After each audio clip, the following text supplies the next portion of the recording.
Uganda, like its peers within the region, ratified the East African Common Market. Now, this market is not only for goods, tangible goods, but also services, services that can be traded across borders. Now, entrepreneurs that are a bit focused and looking far ahead are beginning to see and build ways and channels on how they can take advantage of this opportunity. Our entrepreneur this week is into tour and travel business, and she's keenly looking at the opportunity that the community offers. Kenya, Rwanda and Tanzania, that is East Africa basically. We are experienced, we have spent quite time in the business, over 10 years plus, doing safaris, tailoring safaris. We have been inspired by the love for tourism. I, for one, of course, I studied tourism. Most of the team is in the field with our clients. We were inspired by conservation, the love for conservation, love for the African culture, love for travel, love for cars, and of course, above all, love for our beautiful country, Uganda. We already love what we are doing. It is not just a business to us, it is a passion. So therefore, it is easy for us to execute our duties. It is easy for us to tailor safaris. It is easy for us as a team to put out there what the best that we can offer to our clients. We also pride ourselves in really recording the precious moments of our guests when they are here, the airport pickups, the transfers to the different national parks, different destinations in Uganda. We make sure that we are friendly. We make sure that we have friendly guides who will make these tourists friends, and tourists will definitely be comfortable if you have made friends with them. To venture into this kind of business, tourism business, really, first of all, make market research, really.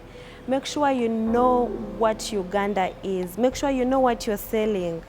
Then I would advise that you approach a tourism company or somebody who is already doing this business. Benchmark, ask them questions on how they do their business. Please do not just go in, make sure to have knowledge. There are very many tourism stakeholders, tourism organizations that have this information. For example, Otto, for example, Usaga, and very many others. You will be surprised how much information is out there on the internet that is waiting to guide you. Reach out to those organizations, ask them, what do I need to equip myself with? Yes. You will need a website, because in this business, a website is like your shop. Make sure to showcase your country in the best way that you can. And please be honest. Do not come all in and hungry for money. Be patient and be honest while you make these conversations with foreigners or potential clients or potential tourists. Because what you tell them, how you experience them, or how they experience you, is what they are going to take back to their countries. So you should know that while you're doing this, you're resting the whole country on your shoulders. So you should sell us the best way that you can. Please and please make sure to get information. Tourism companies are out there. We do not keep information in this industry. Trust me, somebody's out there waiting to give you all the information, to clarify for you everything that you really need to know. We can work anywhere in East Africa. Did you know? Go to Rwanda, learn about Rwanda, take tourists around East Africa, around Rwanda, around Tanzania, around the Serengeti, around the Masai Mara. All those are opportunities waiting for us to explore. I believe that as Ugandans, we are already equipped. What we need to do is to go out there and go after these opportunities. Yeah. even Uganda as itself, it is not yet fully exploited. Please, I call upon people to come into the industry, know about the country, be patriotic about the country, explore Karamoja, the northern Uganda. I feel like this is a part of the country that is being overlooked, but it really has a lot. It has rich culture that has not been altered by modern technology a lot, the modern social media and stuff influence. So therefore the countryside is still beautiful for you to explore, to see how the natives live, to see how our ancestors used to live and to make it in the country. So all those are opportunities. Managing a bank loan can be a challenging task for some businesses. Now, this, to experts, is mainly because many fail to grasp some of the key parameters, some of the key values that are supposed to be respected when someone borrows from the bank. It is actually the reason, partly, why you see the non-performing portfolio in a number of banks growing every year. Now, in this segment, we're exploring ways on how you can manage a bank loan efficiently and effectively. There's what we call efficiency. Efficiency. How do you manage your revenues and costs? Okay? There are people who make a lot of money, but as they make a lot of money, again, they spend it so much. Okay? Somebody makes $1 million and they spend like 1.1. Okay? Somebody has a business and they have more costs. Or the costs that they have are just slight, they just give them a small margin. You make $1 million and what's the balance? 100,000. And so you have a challenge, you want to spend more than 100,000. What have you done? You've eaten up what you should have reinvested into it.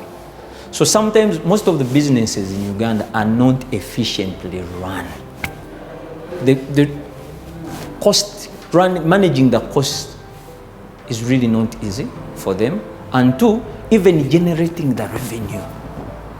Generating the revenue is sometimes hard. Not because the business is not working, but the person who is in that business may not know, how do I increase my revenues? They don't have maybe the mindset to know that without revenues, then something can work. Sometimes revenue generation can just be a problem of how you handle your customers. Somebody comes into your business, you treat them like they're not customers.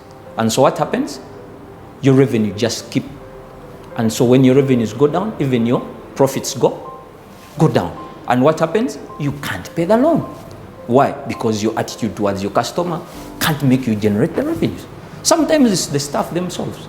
Your staff can't do it.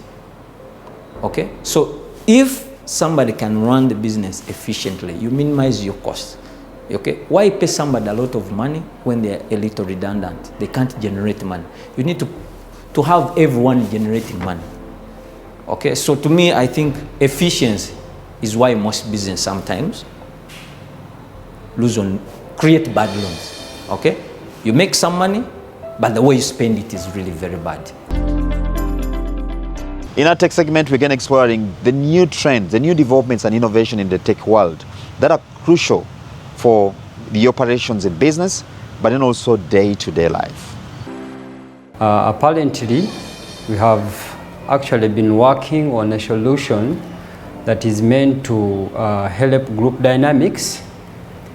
Here, I mean organized groups like maybe taxi drivers, groups, workspace groups, investment clubs, mention them. These groups normally, they have been facing a challenge of record keeping, where you find that a person is saving but they are lacking track of what they save and how much they have so far saved.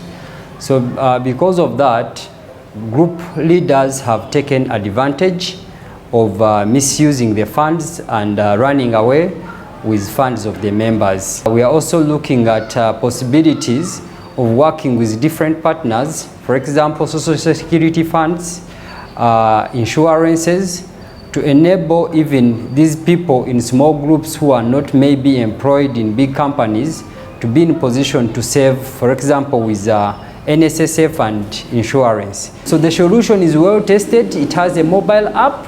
It has USSD for those analog phones, whereby a member from anywhere, they can initiate and save, and they will get an SMS after saving that the money has been received by the group.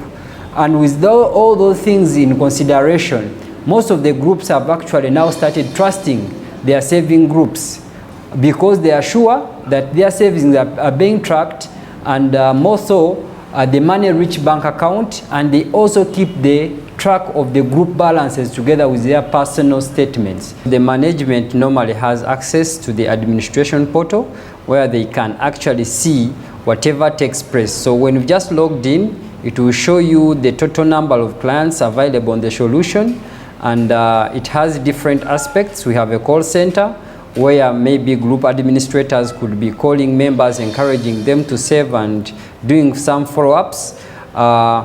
And we also have a way the administrators can initiate money directly from members' accounts, whereby they will search the details of the member. When the member details come with their phone numbers, the money is available, so they can either choose to pay with cash or pay with Momo, and money will be actually deducted from members' accounts to come into their savings. So every member has got their balances. So for example, when you tap here, you will see different balances available for this member.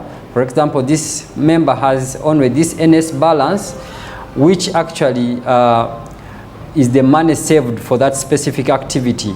Then we also have a possibility of a member coming and they want to know their balance. The system actually also helps them. You can generate balance by just putting a member reference. You get the member information and the breakdown of different balances. For example, if there are any savings that have been done, you will see where those savings are. Then we have a monitoring portal, which is important for real-time transactions. For example, here, if there are any transactions that are happening, it's a real-time management where all the transactions that are being done can be seen in real time. Then we have general analytics of the group, which shows the total collections that a group has so far made, those which are done by cash and those ones done by mobile money. And it gives you different analytics that you could use as an administrator to make decisions or to encourage your members to save more. Then we have the details of the corrections, where you see which members saved and how much they saved, and it equally shows you the breakdown, and it equally shows you which money came through mobile money and which other money came through cash. So all these details, you always find them in PicoPay for group dynamics. So every member on the system has got their account statements for whenever they want. They can always access. For example, we can get one member here with their member reference, and when we go under member sections, we'll be in position to get this member and see how this member has been depositing over time. Thank you for taking time to be part of the show, Man and Markets. Now, we'd like to keep the conversation going and like you to visit our digital platforms where we have these and more stories. On our TikTok account, that's Man and Markets Uganda, and then on our YouTube account, again, same address. So let's have the conversation going and then visit and learn more on how you can make money, grow it, and most importantly, keep it. Until next time, have a good day. God bless you.